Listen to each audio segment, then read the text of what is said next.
Well, good morning. I'm Martin Tyner with the Enoch Wildlife Rescue Center. And of course, all of you know the star of the show. This is Scout, our golden eagle.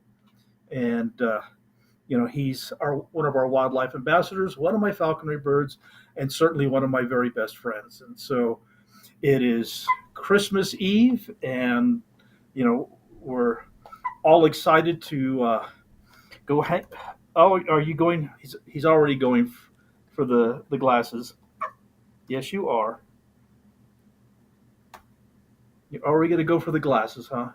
You didn't get it out of the pocket that time.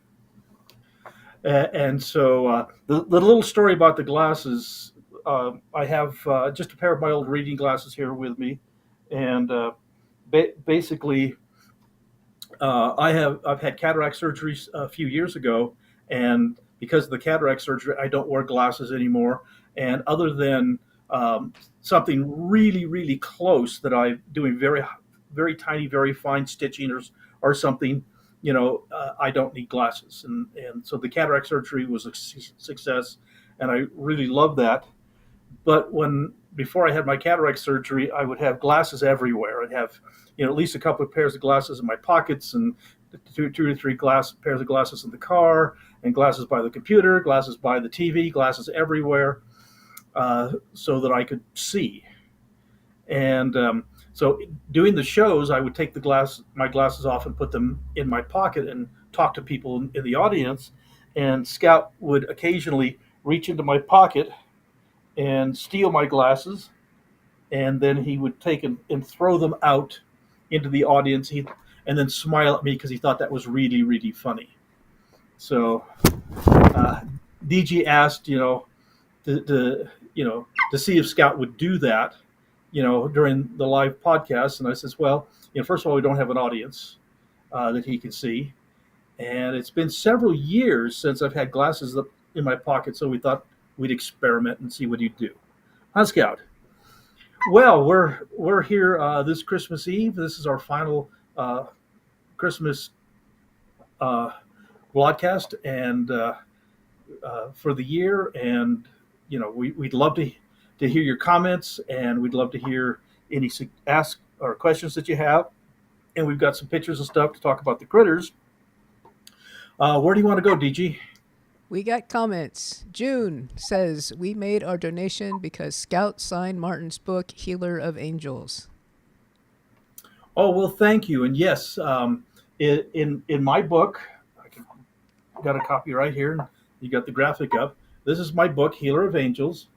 And my wife Susan and I wrote this book. This is 40 years of wildlife rescue stories and the wisdom of grandparents. The eagle that's on the front cover, that's Scout, our golden eagle. And if you buy the book directly off our website, you'll get the autographed copy. And the autographed copy has not only will Susan and I sign the book, but Scout signed the book. That's Scout's footprint. So it's the only book in the world autographed by a wild eagle. And again, the profits from the sale of the book go to our rescue center to help us feed the sick, injured, and orphan wildlife that we care for. And we've got a message from M127. Happy holidays from London, UK. Well, happy holidays to you too. And we always love our friends from the other side of the pond to chime in and be part of our conversation. And I keep saying this, it's never going to happen. I apologize. I've always wanted to go. My heritage is English and Scottish and Northwestern European, and I've always wanted to go through Europe and England and see the sights and those kinds of things.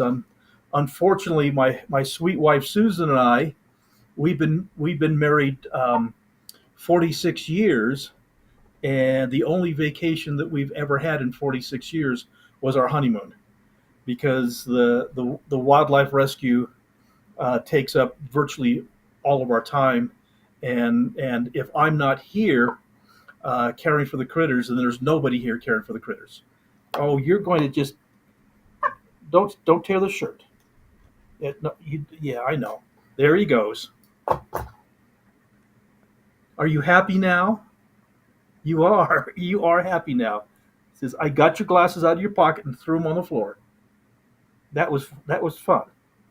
So, like I said, he's really quite the mischievous little guy. He just thinks that's hilarious. And when we're doing live shows, everybody gets a big kick out of it. He really likes to tease me. I stuck it deep in the pocket so you can't see it as well. He says, but I'm in a silly mood today, so I'm going to have fun. Okay, got another comment or question? Yep. Puppy flight. So next spring, when the baby season starts, the volunteers at the Wildlife Center will have the midnight shift, so you and Susan can get some sleep. You know, boy, that would be nice. I can't guarantee that our volunteers will take the midnight shift with the critters, um, but we do have our new rescue center, and we do have the facilities, and so we can have people there. In fact, a very sweet person donated a futon, basically a little couch that the back folds down and makes into a little bed. And so we do have a futon there at the rescue center, and for people who are going to stay the night to sleep right there at the facility.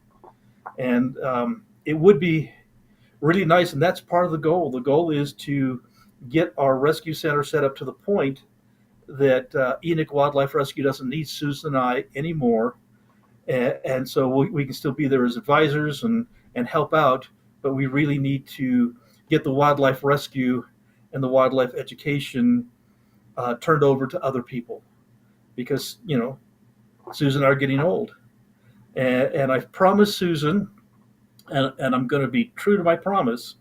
We've been married 46 and a half, almost 47 years, and so in the next 3 years or so, it's going to be our 50th wedding anniversary. And I told my sweet wife Susan that we're going to do everything we can to get people to take care of the wildlife rescue and the foundation, so that on our 50th wedding anniversary, I can take her on a second honeymoon. And we don't know where, but Susan certainly deserves, with her love and her patience for the work that we do, she deserves a couple of weeks off. Speaking of donors, shall we share our email from Rocky Mountain Power? Oh, absolutely. Okay, it says, this is from them. It is my pleasure to inform you that Rocky Mountain Power is happy to contribute $250 to support the Southwest Wildlife Foundation. Thank you for all you do in helping wildlife. We really appreciate the hard work and long hours. If there's anything we can do to help, please get in touch, and don't forget to let us know when you get birds in with electrocution injuries. At Rocky Mountain Power, we know great things happen through partnership, collaboration, and a shared commitment to community. That's why we are honored to contribute to your organization's efforts, and thank you for the opportunity to do so. We also know that by sharing the news of this contribution with others, you can increase its reach and impact.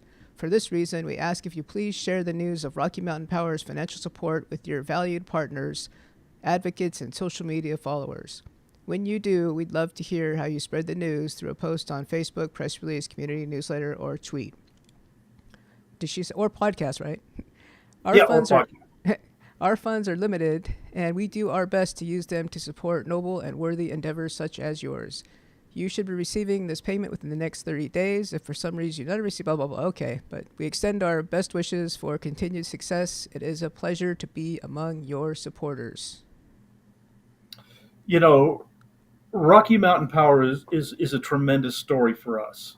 Rocky Mountain Power is our local electric company here, and we had a lot of issues with eagle electrocutions on the power poles here, and I'm not the kind of person. I'm not the kind of person that causes trouble.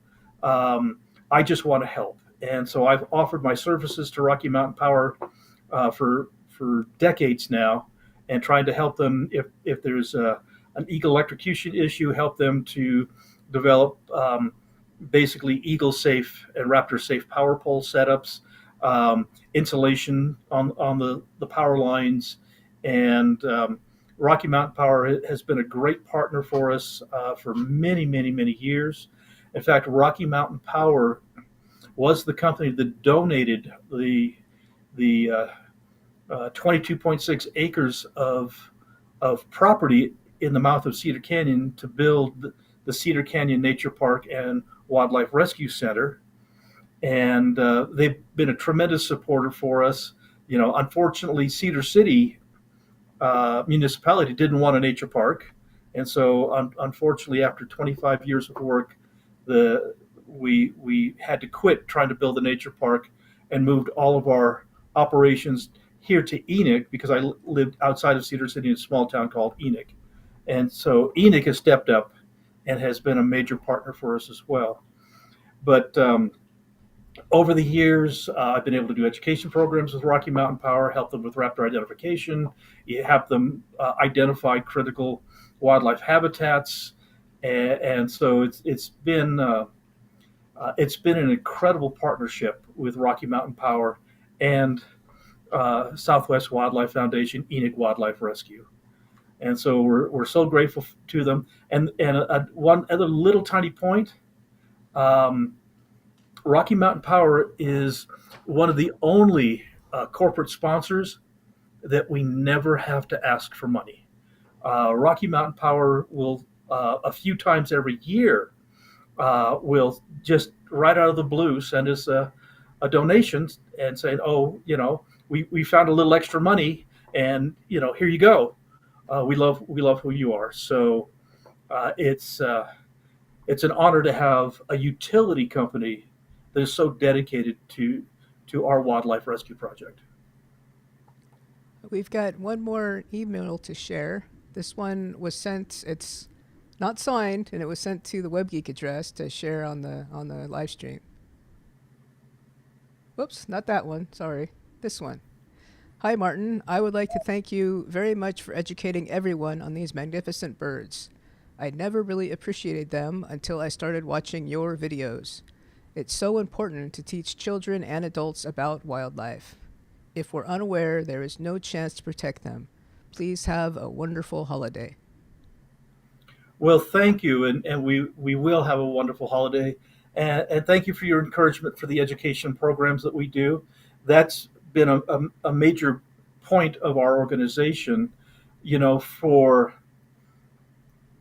every animal that comes into our rescue center that we're able to rescue and heal up and return back to the wild. We will do 100, 1,000 more animals, say 100 or even 1,000 more animals every year through education. If I can get people, this close to a live eagle, hawk, or falcon, or owl, or whatever wildlife that we're working with at the time, and they can see how beautiful they are, how intelligent they are, and that they have tremendous value within our ecosystem here in North America. That causes people to respect them and are willing to protect them. And so education is the most important thing that we do. Shall we share the quick little graphic I made of all 5 of your birds? Sure. Okay, here's all of them. Yeah, you can kind of get a little bit of a size difference. We have certainly Scout the Golden Eagle, which is the biggest one in the group, and on the top next to that is Belle, which she is our second largest, and then we have our 2 falcons, the Peregrine Falcon, which is the bigger of the 2, and the Prairie Falcon Piper, and our little Screech Owl. That's the current wildlife ambassadors that we have and that we've been bringing out through the entire Christmas Vlogmas that we've been doing, and so to kind of get you guys to see them. And there will be, I can promise you, there will be other wildlife ambassadors that animals that come into our rescue center that cannot be returned back to the wild, but they're a good candidate for education, because not all wild animals are good candidates for education. They may not have the personality, or the injuries may may not give them a good quality of life that they have, and those can't be wildlife ambassadors. But all of these guys are just wonderful. Yeah. See how tiny that little screech owl is compared to Scout. That little screech owl, if I can bring Scout up here so you can see him, that screech owl comes up to about here on Scout, just up to his elbow, is about how tall that little screech owl is. And that's not our smallest owl. Our smallest owl that we have here is called a flammulated owl, and it's half the size of Whisper the Screech Owl. So we can have some really tiny owls. M127 says you can clearly see the size difference between Helen and Piper, which I had not considered before.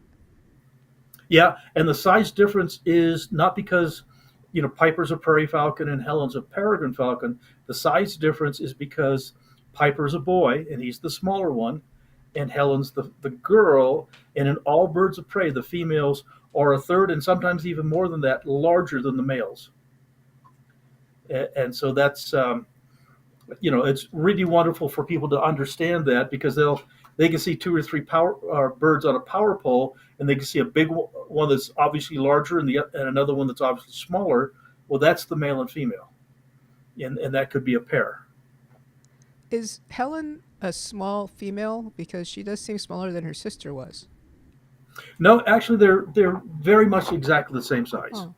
So she's very much a normal size Anodem peregrine.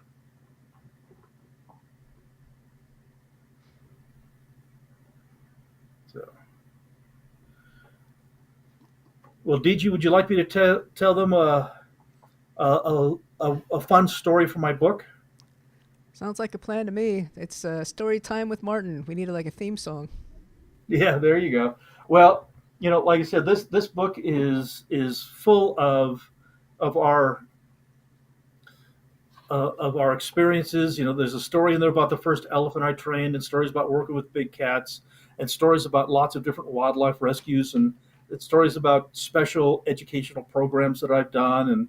And there's even a poem written in the back of the book honoring the oh no, you can't eat it, the birds and I. But let me tell you a really heartwarming story that really meant a lot to me over the years, and it's in the book, and it's about a Boy Scout Eagle Court of Honor. Now, what a Boy Scout Eagle Court of Honor, for those that don't know, is the Boy Scouts of America. They have several ranks, from tenderfoot, which is the young scouts, the new young scouts that are learning all of their skills as to be a Boy Scout. The camping and hunting, and the camping and fishing, and cooking, and all of that kind of stuff. With all the different merit badges that they wear and that kind of stuff. And then they go up to the highest award in the scouting program is the Eagle Award. And so I would take Scout here, or I would take my previous Eagle Bud, but I would take an Eagle, and I've done this for more than 40 years. And when a young man earns the rank of Eagle Scout, they would hold kind of a party for the Eagle Scout. It's called an Eagle Court of Honor, to honor the young man who's worked diligently to earn Scouting's highest award. And so I would take a live eagle, and I would do a little talk about the qualities of an eagle, what an Eagle Scout should be. And I've done thousands and thousands of Boy Scout Eagle Courts of Honors all over the Western United States with my eagles. Well, I get a phone call from a mother of an Eagle Scout, and they're going to have the Court of Honor. It's going to be up in the Salt Lake City area, about 300 miles from here. And so they scheduled for me to, get in my schedule so that I can go up and bring my eagle and do the Court of Honor. Now, the Court of Honor was going to be held outdoors at a park, which is, they do a lot of them out at parks. They do some of them in churches. They do quite a few of them in different venues, different Elks Club halls, and just different places to hold these Courts of Honors. And so Scout and I drove up to Salt Lake, and to go to the Court of Honor, and I get to the park where the Court of Honor was. And so I pull up and I park and I get out of my car and I walk up to a pavilion where there's lots and lots of activity going on. And you can tell it's a Boy Scout Court of Honor because it's all red, white, and blue, and with balloons and banners. And, it's a very patriotic kind of a thing that they do. And so I walk up to the pavilion and I can identify the mother of the Eagle Scout very easily because she's the one that is just frantic trying to get everything set up. This is an Eagle Court of Honor is almost as bad as a wedding. For the mother of the bride is panicking, and the mother of the Eagle Scout is panicking, trying to get everything done.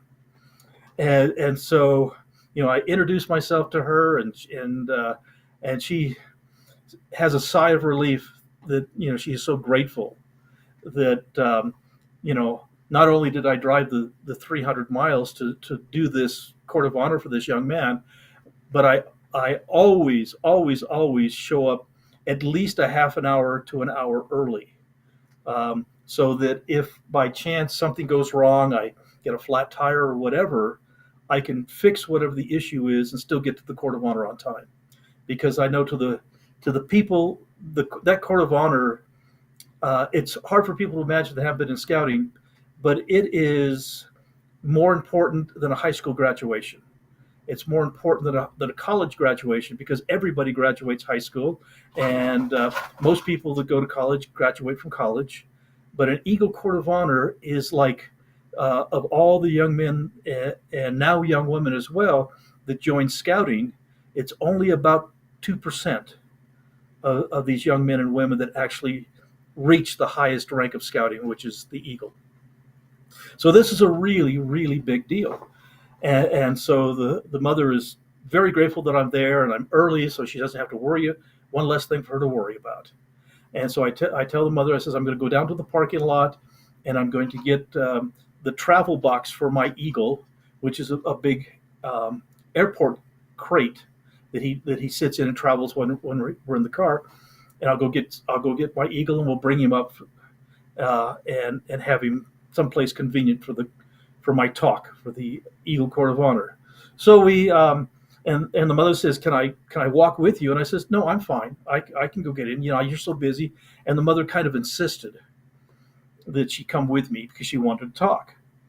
And I'm going, fine, you're welcome to come. And so she and I walked toward the parking lot.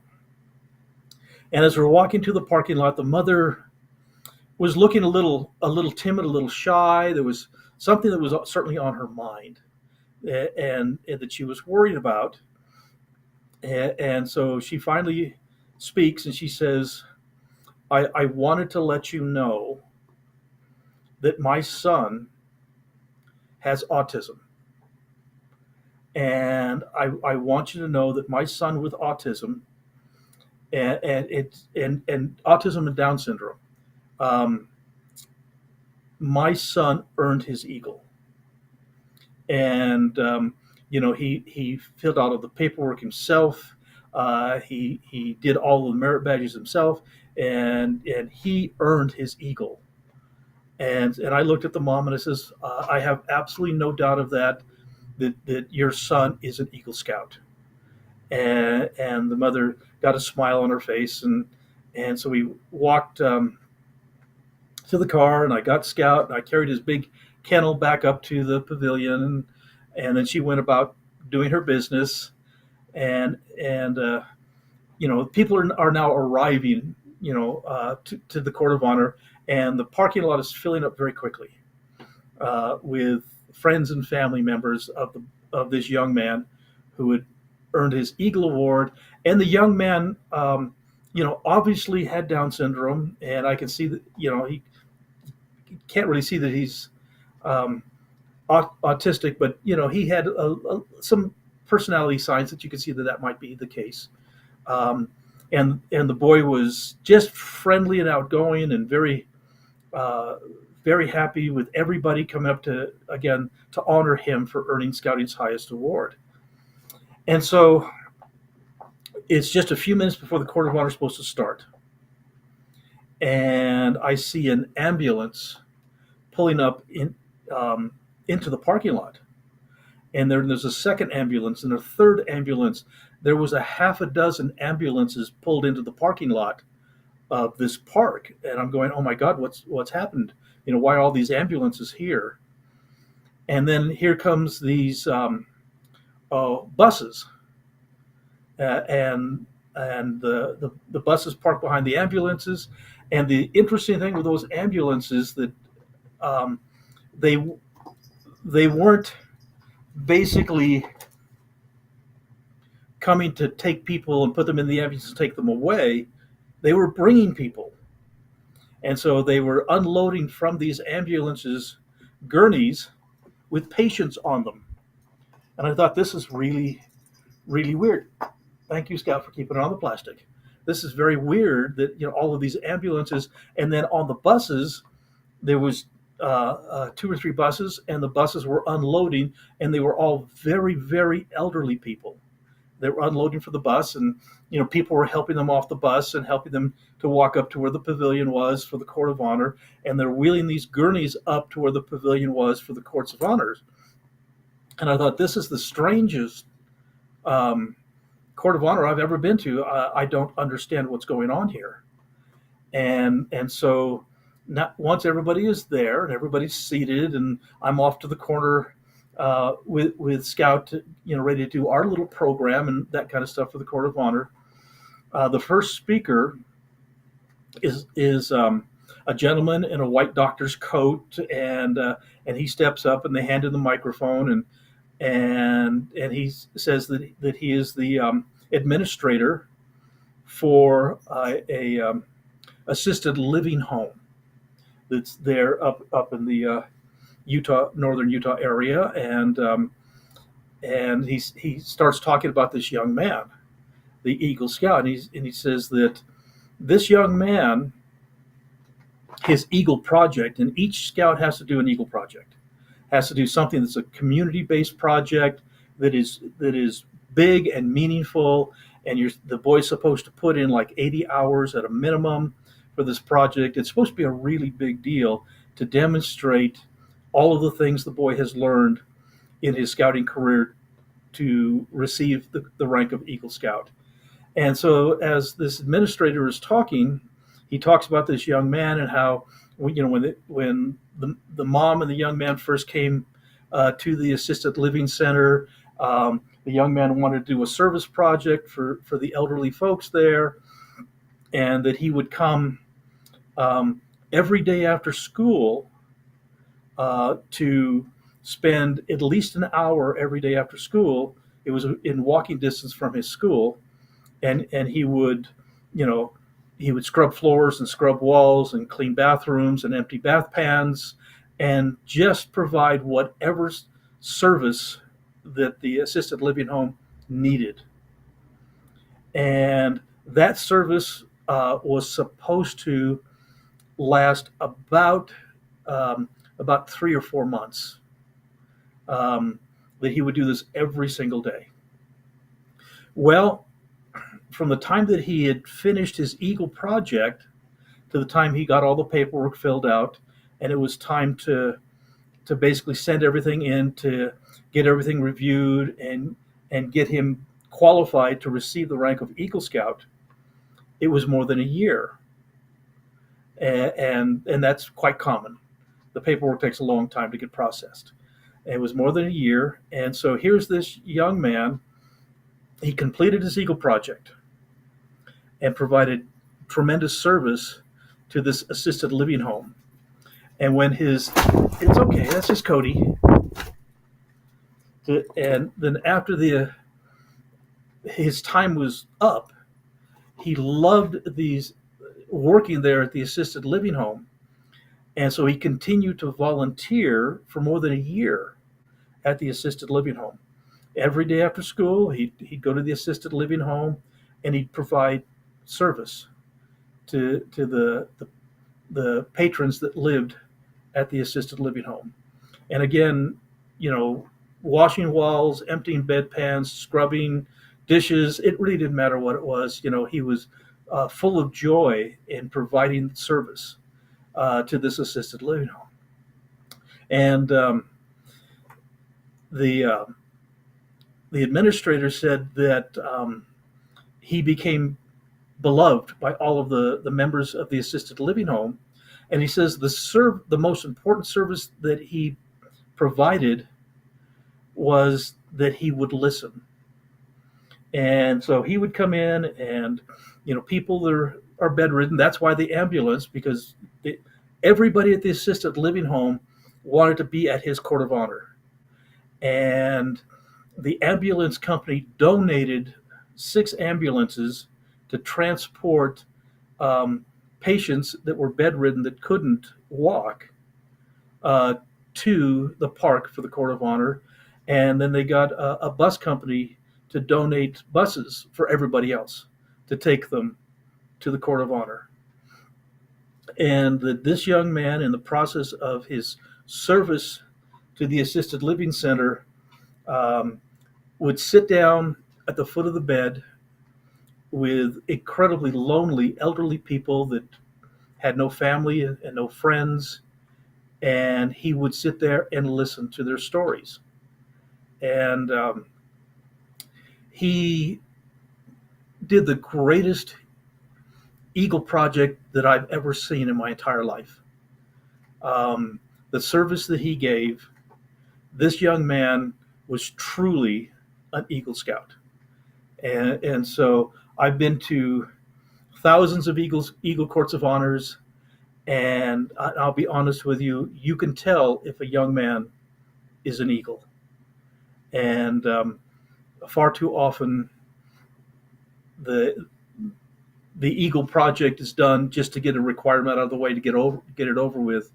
But a real Eagle Scout, that service project becomes part of his life's journey. And so that story is in my book, and it still to this day touches my heart to see such an amazing young man, even with his Down syndrome and his autism, even with all of that. Um, he went to college. I haven't heard from the family in many, many years because I do know that he went to college, and wherever he is, I'm absolutely certain that this young man is providing service and and caring for the people around him. So, um, this is my way of saying thank you for allowing me to attend your court of honor. It still, to this day, means the world to me. M127 says, "What a lovely story." Yeah, there's quite a few wonderful stories in the book of activities and things that we've done, and so every time you just start to feel bad because you know politics and people, and I have the opportunity to go back and read the story of our young Eagle Scout, and remember there are incredibly wonderful people on this planet. And maybe we should mention how Scout became Scout. How Scout became Scout.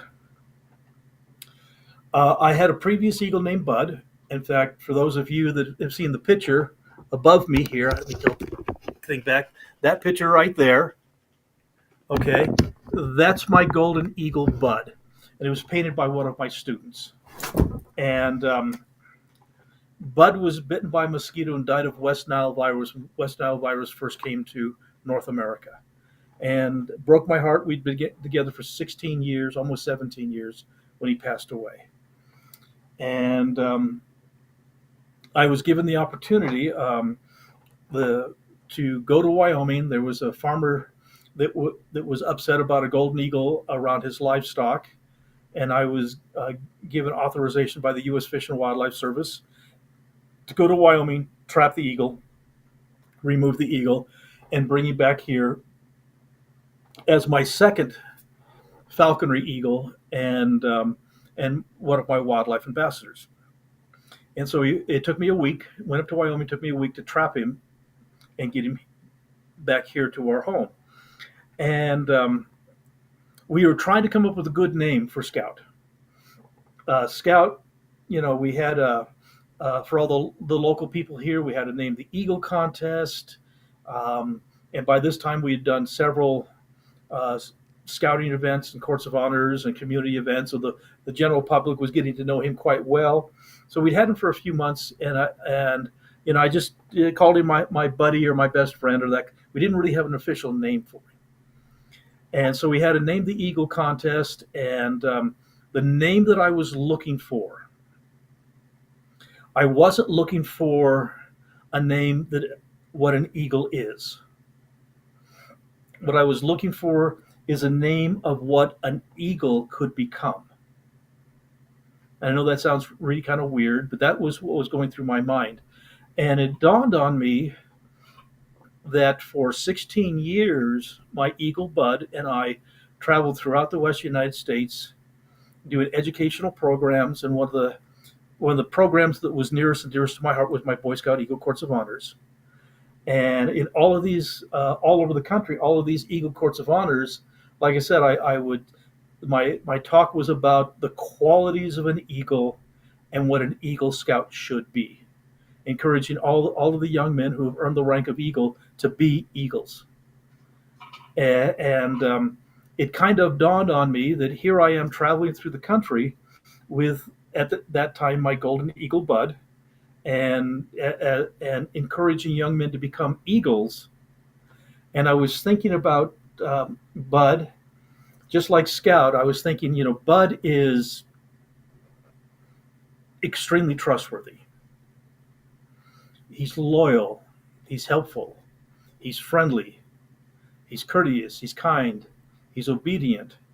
He's cheerful, thrifty, brave, clean, and reverent.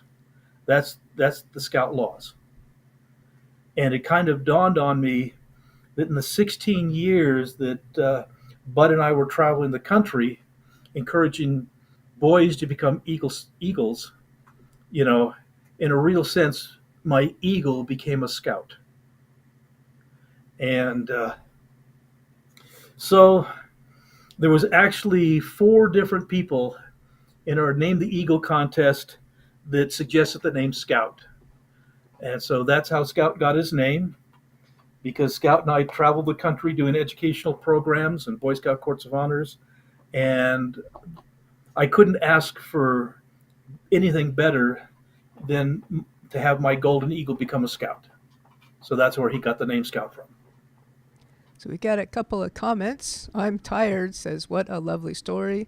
Thank you, Martin, for everything you do and for showing us that each and every person matters." Everybody, and it doesn't matter what your disabilities are. Every person on this planet has value. And see, I talk a little bit about it in my book, but I really haven't talked about it, on the internet very much. But I have my disabilities.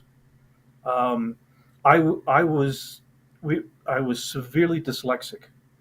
In fact, I remember at a parent teacher conference when I was a young child, sitting next to my mother, and the teacher telling my mother, "We've done all we can, but Martin will never learn to read. As long as there's work for ditch diggers, he'll be fine." And so everybody gave up on me. Everybody thought that I would be of absolutely no value to this planet. Um, and I don't blame anybody. In the 1950s, nobody knew what being dyslexic was. They didn't know how to treat it, how to teach children who are dyslexic. Nowadays, there's teaching methods and things, and the children who are dyslexic are not only incredibly intelligent people, but their brain processes information differently, and so they're on most parts they're intelligent, they're more creative. Their brain just processes information in a different way. And I have a pilot's license. I can obviously read quite well. I wrote a book. My wife and I founded our own business.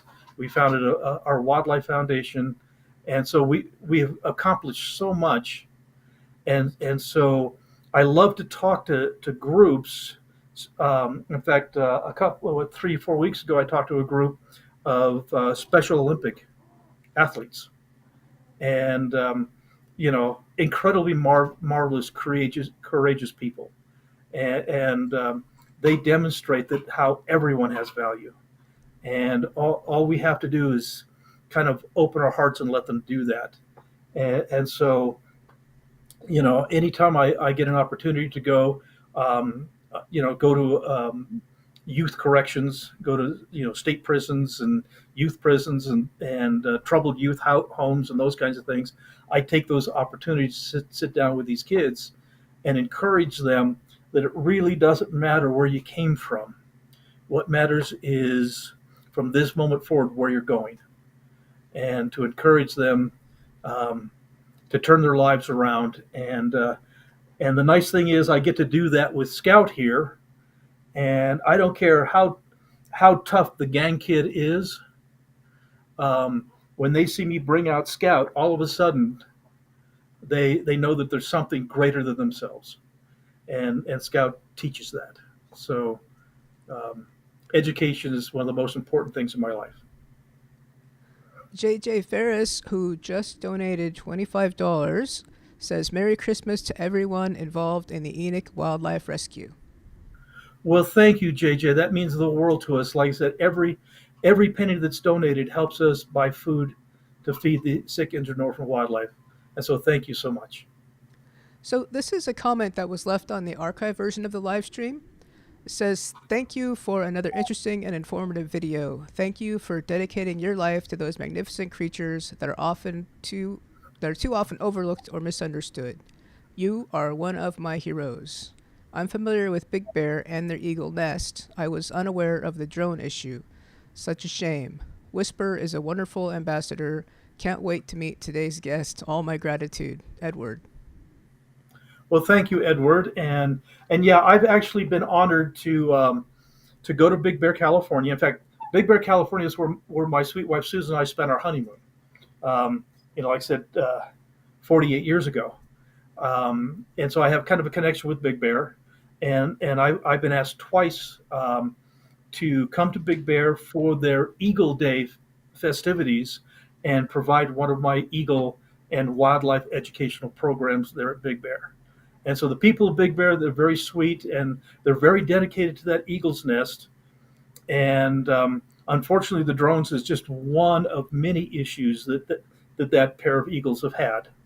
Um, and again, as places become more populated and places grow, we're squeezing out the environment, the habitat that these guys need, and so our bald eagle's nest here, just east of Cedar City, I seriously doubt they'll be back ever again, because they're building condominiums all around the eagle's nest, and so that's I was asked before about what can we do, and I just to stop this, and I said I don't know how to stop people who want to make a lot of money, and I don't know how to stop it, other than for us to do education.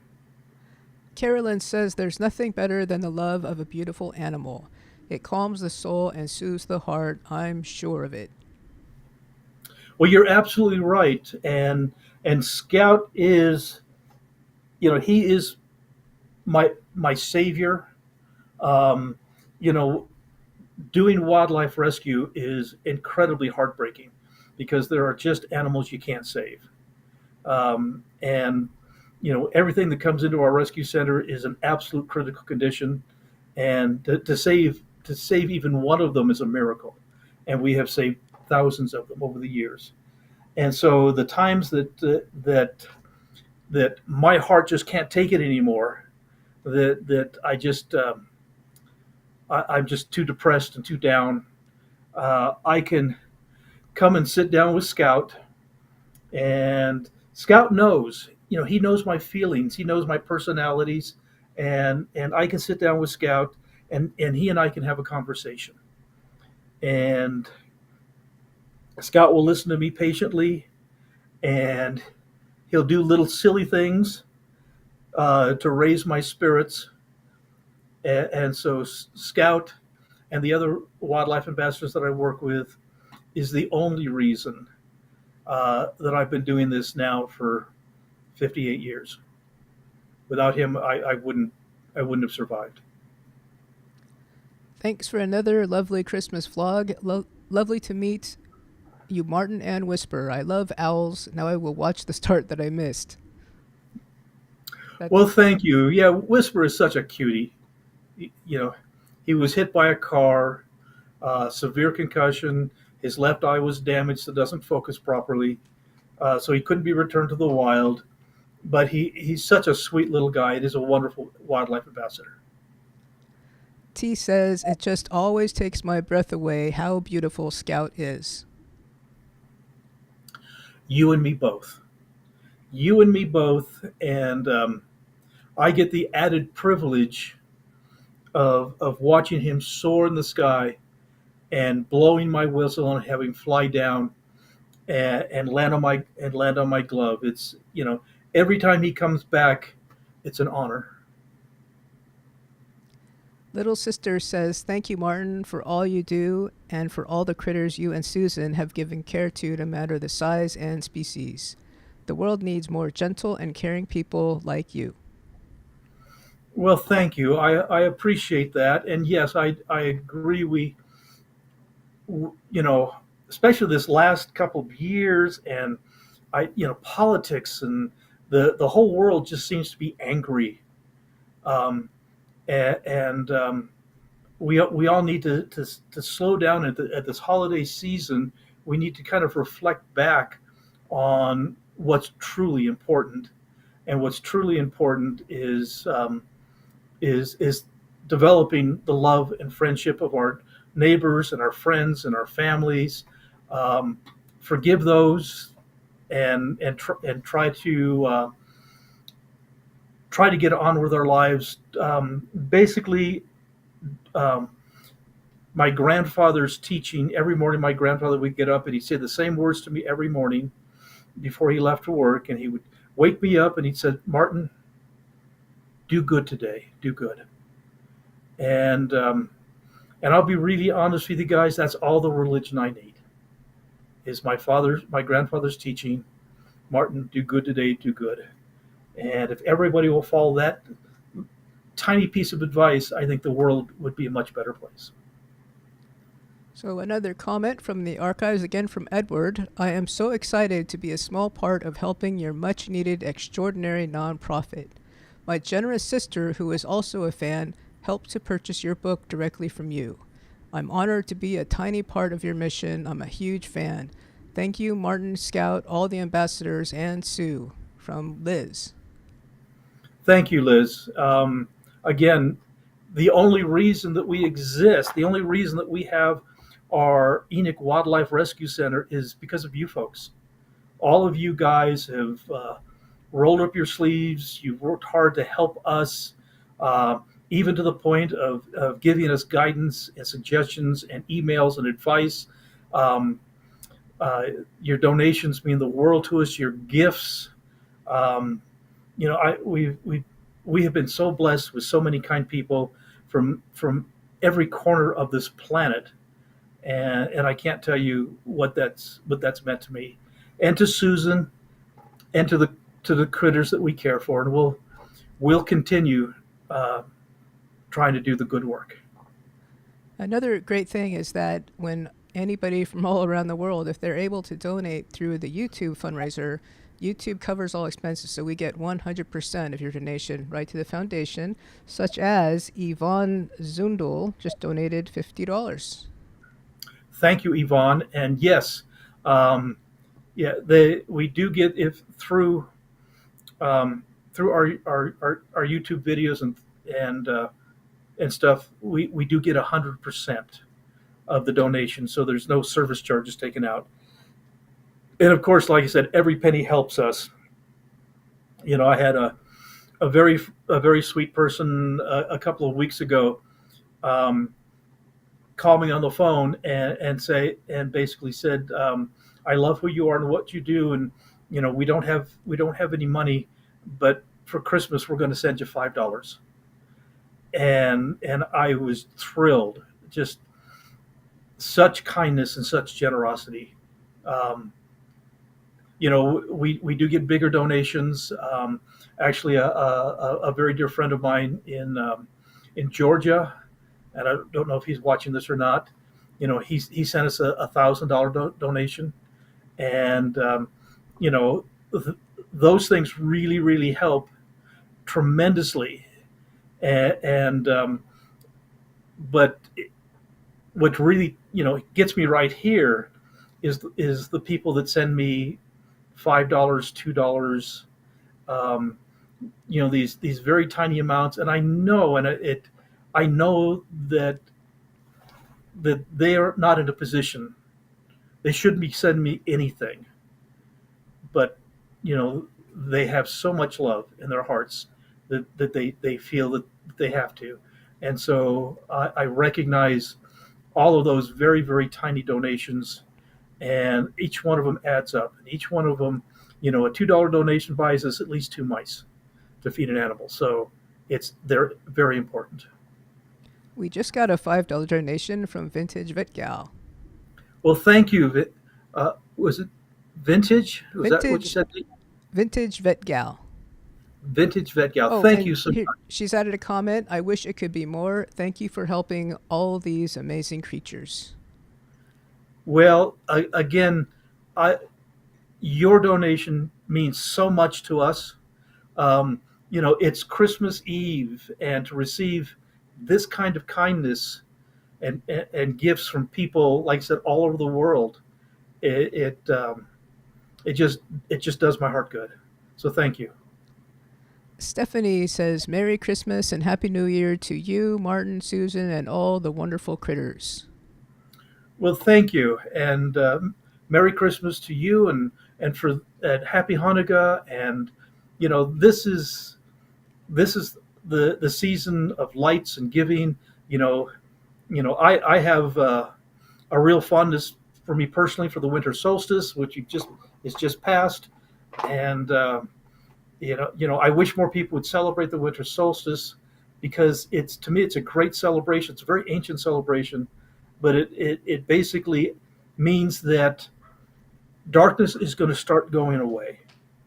The night is going to get shorter, and the days are going to start getting longer, and that's a wonderful, wonderful thing to celebrate. And so, you know, whatever celebrations you wish to practice, I'm happy happy solstice, Christmas, holidays, whatever you like to to practice. Joan Hall says, You are the neatest guy. Thank you for doing these vlogs and taking care of the animals. I love hearing your experiences. Well, thank you. I'm just a dumb old critter guy that really somebody's got to take care of these critters, and certainly here in southern Utah, that's myself and my little band of volunteers. Okay, STVBRSN, not sure what that stands for. A couple of days ago, we saw a pair of Goldens perched in a tree. I'm assuming the one on the higher branch was the male. Just 10 yards from the orange bubble chairlift at Park City. Gorgeous. Ridiculously huge, and when you see them up close, and you're not used to it like Martin. And it's so lovely to see your relationship with Scout. When you see one in the wild, you think there's no way you could befriend one of those creatures for falconry. They just seem so fiercely independent. But there's Scout. Scout is certainly a dear friend, and let me kind of qualify things for you. Um, what you saw was two juvenile bald eagles. Um, Golden eagles don't like trees, and we don't see them other than when they're flying by. We don't see them in the mountains like Park City, but we do see the bald eagles in the Park City area. And a bald eagle gets its white head and white tail when it's 5 years old prior to age 5, it looks very much like this. And so to see two eagles sitting in a tree together, um, there's probably a 99% chance they are two young bald eagles, and not goldens. Goldens are out here in the valley, out here in the open desert, and they don't like trees. They like to nest on cliff sides, out in the open desert. And so, you know, bald eagles are incredibly wonderful too. We love the bald eagles. And so, yeah, you saw two bald eagles. Sharon says, beautiful Belle, she's very smart. Happy holidays to all the animals, including the humans. I strongly recommend the book, as does hubby. On a lighter note, Susan, I love your necklace. You look très chic. I believe the loss of habitat is a critically important issue we must solve, and quickly. We passed the tipping point, but could stop the destruction from worsening. Not holding my breath. At 73, the damaging I've seen done to places I've lived, from the south to Sonoran Desert to Texas to northeast coast to Mexico, are devastating. I'm so sad you lost the property. Greed is and always has been the cause of most of the suffering among living beings and the destruction imposed on our beautiful Mother Earth. It's made us the most dangerous being on the planet. Well, and every word you said, I agree with completely. Um, we have to, as a species, we have to come to the realization in the conclusion that we are the dominant species on this planet, and because of that, we have the responsibility uh, to fix the damages that we are creating. You know, I've told people many an occasion. I says, you know, that I mean, the truth of the matter is, there is nothing us humans can do to destroy the Earth. You know, the Earth will be here long, long past the time that we're on this planet. Um, but what we can do is we can make this planet so that it can no longer support us, and that's what we're doing. We are progressing to the point of making this beautiful, beautiful planet of ours, getting it to the point where it will no longer support us humans, and the animals are telling us that. Again, these are our canaries in the coal mine. Um, you know, these are the top of the food chain. We're at the top of the food chain. What affects them affects us, and so they are telling us that we are really messing up here. And anytime we have a population loss, like with the peregrine falcon and the bald eagle, you know, that's Mother Nature is telling us that we need to get our act together. And we fixed the problem with the peregrine falcon and the bald eagle, but we're still a long ways from fixing all of the problems that us humans are causing. And so we need to take time and think about that, and try to understand how we can be part of the cure and not part of the problem. Cindy N., who just donated $50, says, Merry Christmas. Thank you for all you do for the Raptors. Thank you, Cindy. That again means the world to me, and that'll buy a lot of frozen rats and mice for the critters. Thank you.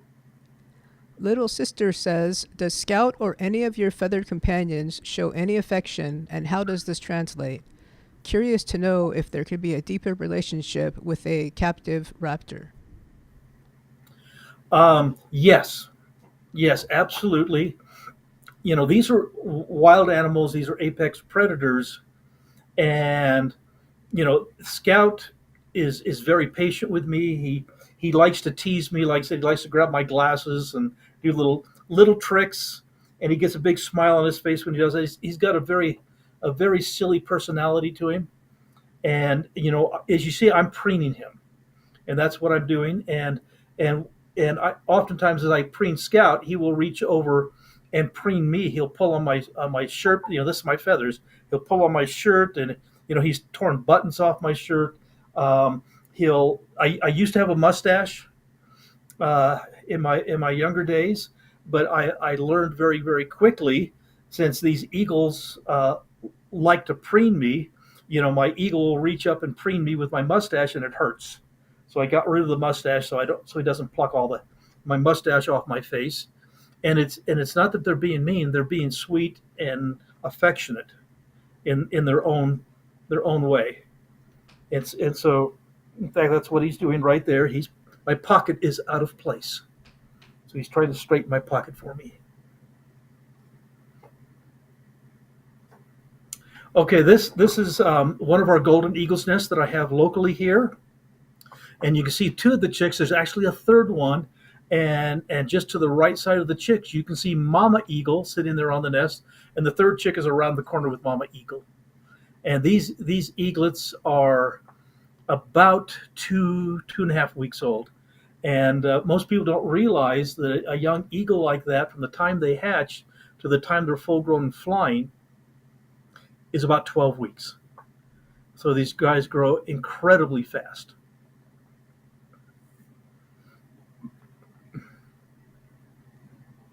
So we got another comment. Jeanette says, all critters are God's creations. It's so wonderful that you are such a perfect and caring steward to take care of so many in such a large area.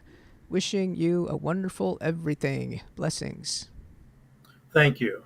And that again means a lot that people appreciate. You know, my caring for the animals is not my occupation. My occupation is my wife and I own a dog grooming shop. This is my life's work, and to have the privilege of releasing a hummingbird or an eagle or a fox or a rabbit or whatever, releasing any wild creature back to the wild is truly, it's an honor and a privilege. So we're running a little late, but we still have the most viewed video, and we have the bandages on Martin, and we also received a $50 donation from an anonymous source. Well, thank you so much for the donation, and why don't we go ahead and show the video. You're having a really bad day, aren't you, sweetie? Okay, here we go. There's my girl. Actually, my boy. Sweetheart. Hit by a car or West Nile? Oh, it's really skinny.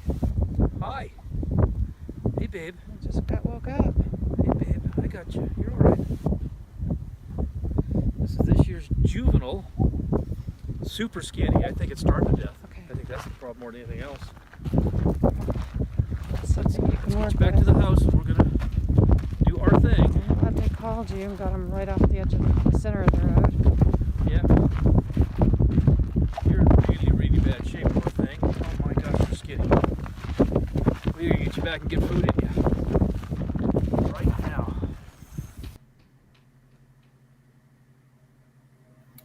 You know, anytime I can walk up and just pick up a wild animal, especially an eagle, it's dying. And so every animal that comes into our rescue center, is in absolute critical condition, and that one was absolutely one of the worst. And I'll be very honest with you folks. I believe on that video that one didn't survive, and so I hate to see that video because it reminds me of something incredibly sad and traumatizing to me personally. But the good thing is I've got Scout here, and so he helps me feel better. But yeah, that's we saved a lot of them, but we can't save them all. And when they're that far down, where he can't even move, and just lets me pick him up, you know, I broke a few speed limits trying to get that eagle back to our rescue center to save its life, and that one didn't make it. Well, are you ready for day 24 of your list of critter injuries? Sure. Okay, so today's bandage number 24, and this is a big one. Full body, elephant, tiger, and bombed. I've had kind of a unique life. I was the curator of birds of prey at Busch Gardens in Southern California. I worked for Animal Actors of Hollywood, trained big cats and elephants and bears. I worked at Lions Unlimited. Worked at Cougar Hill Ranch. I did a little bit of work for the LA Zoo and just different things along those lines. And so, anytime you work with wild animals, you run the risk of being injured, and it's never the animal's fault. It's always our fault.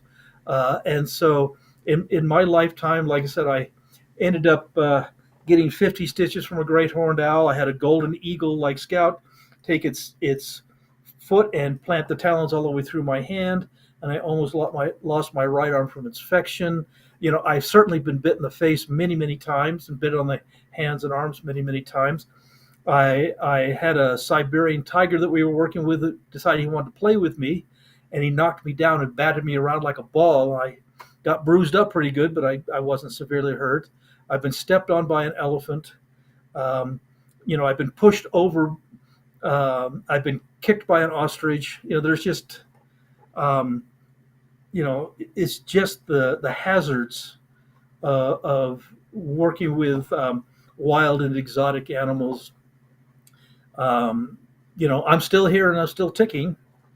I've been had a lot of weird experiences when I was just out of high school. My best friend and I drove over a very, very steep, windy mountain road, and the tire blew out, and we went off a 140-foot cliff in a car, and both of us survived and came out other than bruised up with just a few bruises and no broken bones. I've had an engine failure in my airplane and was able to recover that and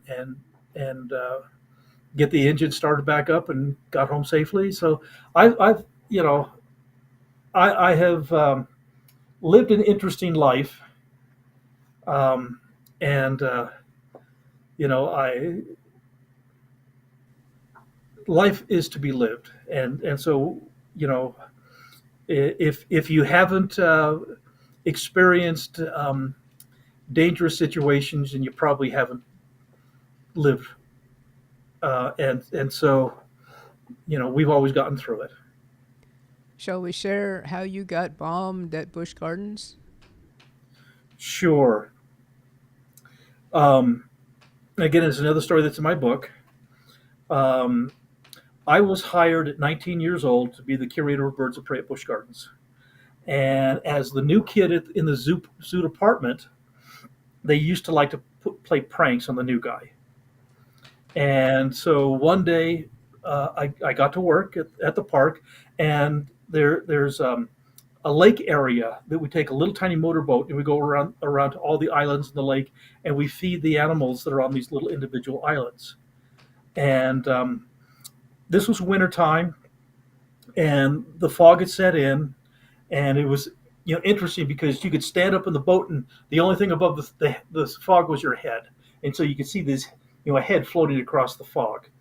One of the things that really loved to come to the park were the gulls, and we'd get hundreds, if not thousands, of gulls coming into the park, and then they when people started coming to the park, they'd fly away, but the gulls would be there first thing in the morning, and so it was a beautiful day, other than a little foggy, and we were getting the boat loaded up to go feed all the animals on the island. And I see the guy that I'm going to go with, because we have one guy driving the boat and the other guy basically jumping off the boat with the food to feed the animals and jump back on the boat and push it off away, and then we go to the next island. And so he was driving the boat and I was the runner, and he put on this plastic raincoat and plastic hat, like the old fish sticks commercial, the fisherman kind of stuff, and just all decked out in basically, like it was going to rain or something heavily, and the sky was blue. There was no, other than that little patch of fog over the water, it was perfectly clear blue skies. And so anyway, I says, what's the deal with the slicker coat and the hat and the whole 9 yards? And he says when you drive the boat, water splashes back up um, from the motor, and so I put on this rain gear. And I'm going, oh, okay, and everybody else is standing around smirking. They've all got a silly smirk on their faces, and I had no idea why they were being so silly about stuff, but didn't think too much of it. So we get in the boat and we start to drive out from the zoo area into the main lake area, and I was dressed in very much what I wear today, which is basically a kind of a khaki button-down shirt and blue jeans, and we'd have boots, rubber boots, is what we initially wore there at Busch Gardens when I first started, and that was it. Didn't think anything of it. And as we get out to the open lake area, to the bigger water section of the park, um, all of a sudden I hear this huge squawk of seagulls, and I didn't really see them because they were on the ground around the lake where the fog kind of covered them up, but I didn't see the seagulls there. And all of a sudden, this huge flock of seagulls flew off from around the lake and started circling over the lake as they're going up. And all of a sudden, the seagulls fly over the top of our little boat, and they all poop at the same time.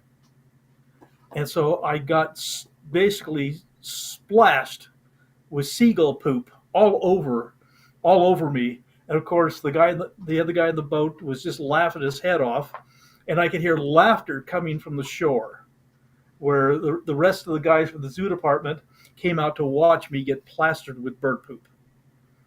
And so that was one of my initiations into the zoo department. And so from that moment on, I understood when the seagulls were going to be there, and I would wear my rain slicker as well to keep from getting plastered with bird poop. But they thought that was hilarious. So, we're already running way long, but I just remembered, did you want to talk about the adventure Piper had yesterday? Oh, we can for a minute. It's quite common. Piper flew yesterday. Just we try to get Piper and the birds out every day if we can. And Piper went up, and he's flying spectacular, and he's gotten great altitude. And so he's up in the sky, just kind of doing his thing, enjoying the freedom of being a falcon in the wild. And then all of a sudden, I hear a kai sound, and here's another prairie falcon coming in and attacks Piper. And so my previous peregrine falcon that I had, named Striker, if somebody came in and bothered him, he would immediately turn back and fight. And because of that, he was constantly fighting other birds of prey in the area, whether it was an eagle, whether it was a red-tailed hawk, whether it was another large falcon, it didn't matter, but he was always getting into fights. And I could whistle and whistle, he'd never come back. And this is why we don't have Striker anymore, because he basically got in a fight with another bird of prey about 3 miles away from me. And by the time I tracked him down, he was still alive, but he was severely injured, and he passed away from his injuries. So a wild bird of prey, it was probably a ferruginous hawk, red-tailed hawk, I don't know, because I was too far away to see it. But you hate to have these birds get into fights. Because it's a very common thing when these birds are in the wild. Well, Piper had this other prairie falcon. It was a male just like him, so they looked identical in size.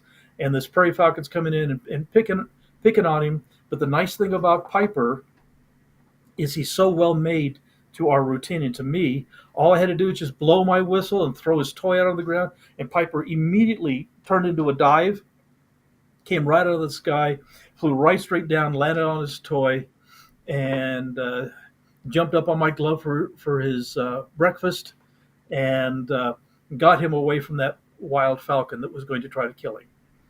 And so Piper and I and Belle will go out again today, and hopefully that prairie falcon will have moved on. But that is a real common occurrence when you're flying your falconry birds, to have the native wild ones come in and look for a fight. So I guess we better let you go so Piper can get out flying. Yeah, we got to get Piper in the sky so he can have his fun. I mean, it's Christmas for Piper and Belle and Scout. They got to get their playtime too, huh, kids?